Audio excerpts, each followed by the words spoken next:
یہ روایت ہے حضرت فاروق اعظم رضی اللہ تعالی عنہ سے، فرماتے ہیں کہ ہم نبی اکرم صلی اللہ علیہ وسلم کے پاس بیٹھے ہوئے تھے، اذ طلع علینا رجل، کہ اچانک ایک آدمی اس محفل میں داخل ہوا، شدید و بیاض الثیاب، انتہائی سفید اس کے کپڑے، شدید و سواد الشعر، اور بڑے کالے اس کے بال ہیں، میں چمک ہے ان بالوں میں، لا یرا علیہ اثر السفر، اس پر سفر کا کوئی اثر نظر نہیں آ رہا، مسافر تو نہیں ہے، مسافر ہوتا تو اتنے سفید کپڑے، اتنے چمکدار بال کیسے ہو سکتے تھے؟ گھوڑے پہ سفر کیا ہے یا اونٹ پہ سفر کی؟ وَلَا يَعْرِفُهُ مِنَّا أَحَدٌ، مسافر معلوم نہیں ہوتا تھا اور ہم میں سے کوئی آدمی اس کو پہچانتا بھی نہیں۔ مدینہ کتنا بڑا تھا، جتنی آج مسجد نبوی ہے ایریا ہے، سارا مدینہ اتنا ہی تھا۔ مدینے میں وہ رہائشی نہیں ہے مدینے کا، ہم میں سے اسے پہچانتا کوئی نہیں، اور مسافر وہ معلوم نہیں ہو رہا۔ فَنَظَرَ الْقَوْمُ بَعْضُهُمْ إِلَىٰ بَعْضٍ، یہ اب دوسری روایت میں نے پڑھی، لوگوں نے ایک دوسرے کی طرف تعجب سے دیکھنا شروع کیا کہ یہ کون ہے؟ مدینے کا آدمی نہیں ہے، سفر کے اس پر اثرات نہیں ہیں۔ حتیٰ جلس الی النبی صلی اللہ علیہ وسلم، یہاں تک کہ وہ نبی اکرم صلی اللہ علیہ وسلم کے سامنے آ کے بیٹھ گئے۔ فاسند رکبتیہ الی رکبتیہ، اس نے اپنے دونوں زانو نبی پاک کے زانو کے ساتھ ملا دی۔ لگتا ہے کہ نبی پاک بھی اتحیات کی شکل میں بیٹھے اور وہ بھی سامنے آیا تو اتحیات کی شکل میں آپ کے زانو سے زانو ملا کے وہ بیٹھ گیا۔ وضع کفیہ علی فخذیہ، اس نے اپنے ہاتھ اپنی رانوں پہ رکھ لی، اور کچھ لوگوں نے مانا کیا کہ اس نے اپنے ہاتھ نبی پاک کی ران پر رکھ لی۔ باادب طریقے سے، جس طرح شاگرد ہوتا ہے، دو زانو وہ آ کے بیٹھ گیا اور اس نے کہا یا محمد اخبرنی عن الاسلام، مجھے بتائیے اسلام کیا ہے؟ اور ایک روایت میں آیا یا رسول اللہ حدثنی عن الاسلام، اے اللہ کے رسول مجھے بتائیے، بیان کیجئے اسلام کسے کہتے ہیں؟ آپ نے فرمایا الاسلام ان تشہد اللہ الہ الا اللہ وان محمد رسول اللہ، اسلام اسے کہتے ہیں کہ تو اس بات کی گواہی دے کہ اللہ کے سوا کوئی عبادت کے لائق نہیں ہے، اللہ کے سوا کوئی معبود نہیں ہے، کوئی مسجود نہیں ہے، کوئی الہ نہیں ہے، اور اس بات کی گواہی دے کہ جس ہستی کا نام محمد ہے صلی اللہ، وہ اللہ کے رسول ہیں، یعنی شہادت الوہیت اور اقرار رسالت، وَتُقِيمَ الصَّلَاةَ، اور تو نماز کو قائم رکھ، وتؤتی الزکات، زکات کی ادائیگی کر، وتصوم رمضان، اور رمضان کے روزے رکھ، وتحج البیت، اور بیت اللہ کا حج کر اگر تو وہاں تک پہنچنے کی طاقت رکھتا ہے۔ وہاں تک پہنچنے کی طاقت سے مراد یہ ہے کہ آنے جانے کا جو خرچہ ہے بندے کے پاس یہ بھی ہونا چاہیے، اور جتنے دن اس نے وہاں رہنا ہے اتنے دنوں کے لیے گھر والوں کا خرچہ بھی ہونا چاہیے۔ اس بندے پر حج کیا ہو جائے گا؟ فرض ہو جائے گا۔ اگر تو وہاں تک پہنچنے کی طاقت رکھتا ہے نا تو پھر بیت اللہ کا حج 5 ارکان اسلام کے آپ نے ذکر کی، کلمہ شہادت 1، نماز 2، زکوٰۃ 3، روزہ 4، حج 5۔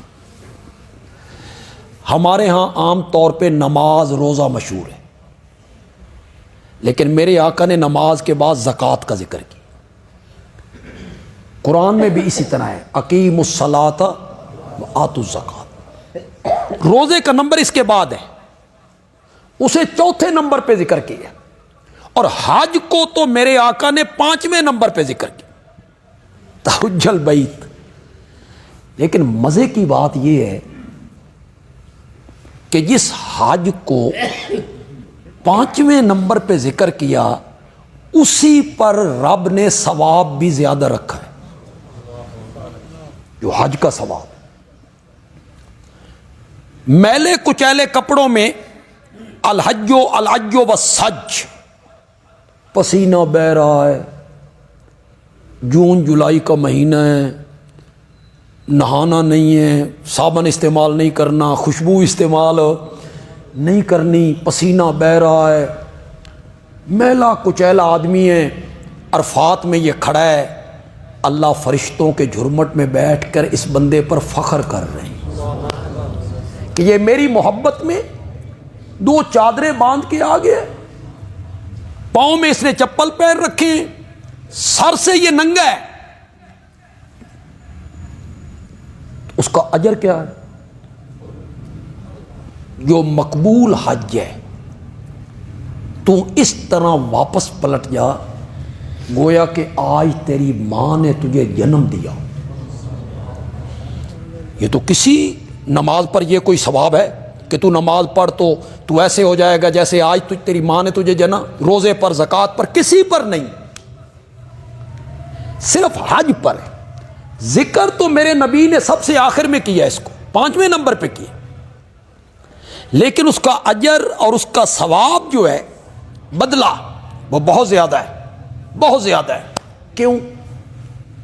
اس لیے کہ عبادت کی جو 3 قسمیں ہیں، قولی، بدنی، مالی، نماز میں 2 عبادتیں ہیں، بدنی، قولی، زکوٰۃ میں 1 عبادت ہے، مالی، روزے میں 1 عبادت ہے، بدنی، حج میں اللہ نے 3 عبادتوں کو رکھا ہے۔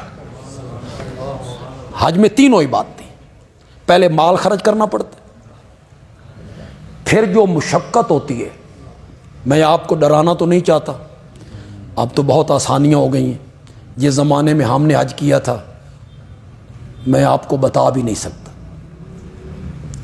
اب تو ایئر کنڈیشن ہے، ایئر کولر ہیں، بڑے بڑے میدان سجے ہوئے ہیں، تمبو لگے ہوئے ہیں، نیچے قالین بچھے ہوئے ہیں، اور ہمارے زمانے میں یہ آپ نے سڑکوں کے کناروں پہ جو خیمے نہیں دیکھے، خیمے اس طرح، یہ خیمہ تھا، اس میں 8 بندے تھے، جون کا مہینہ تھا، 2 بجے اور 3 بجے جب سورج آتا تھا نا سر پہ، اور وہ خیمہ اس آگ کو روک نہیں سکتا، اندر صرف 1 پنکھا تھا، وہ بھی کدی چلتا تھے کدی نہ چلتا، باہر کوئی لیٹرینیں بھی عام نہیں، مشقت بڑی، مشقت بھی زیادہ ہے، اللہ نے اس پہ اجر بھی زیادہ، مالی عبادت بھی ہو رہی ہے، بدنی عبادت بھی ہو رہی ہے، اور قولی عبادت بھی ہو رہی ہے۔ تو آپ نے فرمایا اسلام اس کا نام ہے۔ کالا، تو وہ مسافر کہنے لگا صدقتا، آپ نے سچ کہا ہے۔ فعجبنا لہو، حضرت عمر کہتے ہیں ہم نے تعجب کیا، پوچھتا بھی ہے پھر تصدیق بھی کرتا ہے۔ پہلے پوچھتا ہے بھئی اسلام کیا ہے، اور جب آپ نے بتایا اسلام اس کا نام ہے تو پھر تصدیق بھی کرتا ہے۔ ہمیں اس بات پہ تعجب ہو۔ تو پھر اس نے کہا فاخبرنی عن الایمان، اب مجھے بتائیے ایمان کس کا نام ہے؟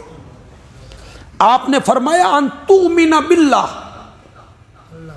ایمان اس کا نام ہے کہ تو اللہ پر ایمان لا، و ملائکہ، اور اس کے فرشتوں پر ایمان لا، و کتبی، اس کی کتابوں پہ ایمان لا، و رسلی، اور اس کے تمام رسولوں پر ایمان لا، والیوم الآخر، اور قیامت کے دن پر کیا لا؟ ایمان لا، وتؤمن بالقدر خیرہ وشرہ، اور ایمان لا کہ جو کچھ اچھائی اور بھلائی ہوتی ہے یہ سب کچھ اللہ کی طرف سے ہے۔ جتنی خیر ہے وہ بھی اللہ کی طرف سے ہے، اور جتنی برائی ہے، کوئی بیماری آ گئی تو اللہ کی طرف سے، کوئی نقصان ہو گیا تو اللہ کی طرف سے، اور کوئی بھلائی مل گئی تو یہ بھی اللہ کی طرف۔ اس تقدیر پر ایمان لے آ جو اللہ نے تیرے لیے مقرر کر رکھی ہے، اس کا نام ایمان ہے۔ علماء نے اس میں بہت بحثیں کی، اسلام اور ایمان میں کیا فرق ہے، کیا یہ مترادف لفظ ہیں، یا اسلام کسے کہتے ہیں اور ایمان کسے کہتے ہیں، یا ایک دوسرے پر اطلاق ہو سکتا ہے؟ حضرت ابراہیم علیہ السلام نے بیت اللہ کو تعمیر کرتے ہوئے کیا کہا تھا؟ ربنا وجعلنا مسلمین لک ومن ذریتنا امتا مسلم۔ انہوں نے تو وہاں اسلام کا ذکر کیا، ہمیں فرما بردار رکھ۔ تو لوگ کہتے ہیں کہ یہ دونوں مترادف لفظ ہیں یا ان میں کوئی فرق ہے؟ جیسے نبی اور رسول، اب ایک جگہ پہ نبی اور رسول ایک نبی کے لیے اکٹھا آ گیا تو لوگ اس میں فرق کرتے ہیں، رسول وہ ہوتا ہے جو صاحب شریعت ہو، نبی وہ ہوتا ہے جو صاحب شریعت نہ ہو۔ میں نے کہا نہیں، یہ فرق کوئی فرق نہیں۔ قرآن ایسے نبیوں پر رسول کا اطلاق کرتا رہتا ہے، ایسے نبیوں پہ نبیوں کا اطلاق کرتا رہتا ہے جو صاحب شریعت نہیں ہوتے، وہ صاحب شریعت نہیں ہے لیکن ان پر نبی کا بھی اطلاق ہو گیا، رسول کا بھی اطلاق ہو۔ تو اس میں بڑی بحث کی ہے لوگوں نے، بڑا آسان طریقے سے میں اس کو آپ کو سمجھا دیتا ہوں۔ کوئی فرق نہیں ہے نبی اور رسول، کوئی فرق نہیں۔ طالب علم خاص کر کے غور سے سنیں، جب وہ اللہ سے کلام لے رہا ہے نا تو وہ نبی ہے، اللہ اس پر وحی اتار رہا ہے تو وہ کیا ہے؟ نبی ہے۔ اور جب اللہ کے اسی پیغام کو لوگوں تک پہنچا رہا ہے تو وہ رسول ہے۔ کوئی دونوں میں فرق نہیں، اللہ سے لے رہا ہے تو نبی ہے، اور جب وہی بات لوگوں تک پہنچا رہا ہے تو رسول۔ اب میں آپ کو بڑا آسان طریقے سے سمجھا دیتا ہوں۔ ایمان کا تعلق باطن سے ہے، اندر سے۔ ایمان رکھ اللہ پر، کتابوں پر، نبیوں پر، فرشتوں پر، اچھی بھلی تقدیر پر، قیامت کے دن پر۔ ایمان کا تعلق انسان کے باطن سے ہے، اور اسلام کا تعلق انسان کے ظاہر سے۔ نماز پڑھ، روزہ رکھ، زکوٰۃ دے، بیت اللہ کا حج کر۔ اسلام کا تعلق انسان کے ظاہر سے ہو گیا، اور ایمان کا تعلق انسان کے باطن سے ہو۔ تو اس مسافر نے کہا صدقتا، آپ نے سچ کہا۔ پھر وہ کہنے لگا فاخبرنی عن الاحسان، احسان کیا ہے؟ فاخبرنی عن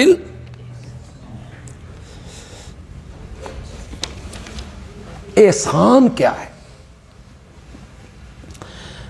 آپ نے فرمایا ان تعبد اللہ کأنک تراہ فإن لم تکن تراہ فإنہ یراک۔ احسان یہ ہے کہ تو اللہ کی عبادت اس طرح کر گویا کہ تو خود اللہ کو دیکھ رہا ہے، اور اگر یہ کیفیت، یہ حالت تجھ پر طاری نہیں ہوتی تو کم از کم اتنا تو دل میں خیال رکھنا کہ جس کے سامنے تو کھڑا ہے وہ تجھے دیکھ رہا۔ یہ جو پہلا درجہ ہے، اللہ کی عبادت اس طرح کر گویا کہ تو اللہ کو دیکھ رہا ہے، یہ بڑا اونچا درجہ ہے۔ احسان کا لفظی معنی کیا؟ کسی کو نیک بنا، کسی کو حسین بنانا۔ ہاسو نہ یا سنو، جب مجرد ہوگا تو میں نہ ہوگا حسین ہونا، خوبصورت ہونا۔ حسنت جمیو خصال، حسنت جمیو خصال۔ اور جب آسن یوسنو پہ آئیں گے احسان، تو کیا میں نہ ہوگا کسی کو حسین بنانا۔ اسی سے پھر حسن سلوک کا لفظ نکلا۔ آج کل ہمارے ہاں اسے تصوف میں ڈھالنے کی کوشش کی گئی۔ اب یہ احسان کا لفظ پیچھے رہ گیا اور ہمارے ہاں مشہور ہو گیا تصوف، یہ خانقاہی نظام، خانقاہی نظام۔